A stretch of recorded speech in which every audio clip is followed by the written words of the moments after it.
ਸਤਿ ਸ਼੍ਰੀ ਅਕਾਲ ਜੀ। ਨੈਕਸਟ ਆਪਾਂ ਕਰਨ ਜਾ ਰਹੇ ਹਾਂ ਹੋੜਾ। ਸੈਕੰਡ ਪਲੇਸ ਦਾ ਵੋਵਲ ਆ। ਸੈਕੰਡ ਪਲੇਸ ਤੁਹਾਨੂੰ ਪਤਾ ਹੀ ਹੁੰਦੀ ਕੀ ਆ, ਥੋੜੀ ਡੈਸ਼ ਆ, ਅੱਖਰ ਲਾਈਨ ਤੇ ਵੋਵਲ ਚਲੇ। ਹੋ, ਸੋ, ਸ਼ੋਰ,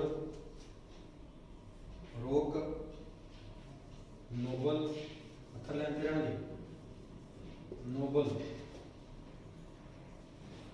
ਨੌਕਰ, ਮੋਹਰ,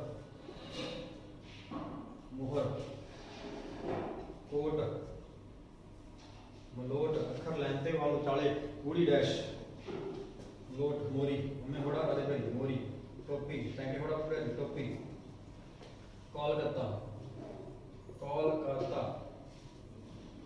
टोपी, ज्योति, टोपी, ज्योति, ठीक है। ये अपने वावल वावल हैगा होड़ा।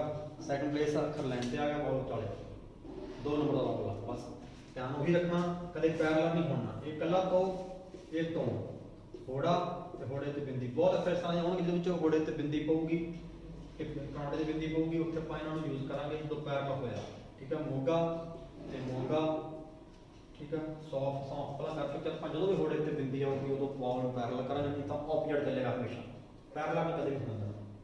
ठीक है। रट ते कोही रखो इस जगह ते ਇਹਦੀ पंजाबी आ जानी है, नाल एक लाइन 5 अखर, पे भरने 20। ठीक है। पेजां तो बिना गल नहीं बनी, पे भर के अगे वधना है। ठीक है जी।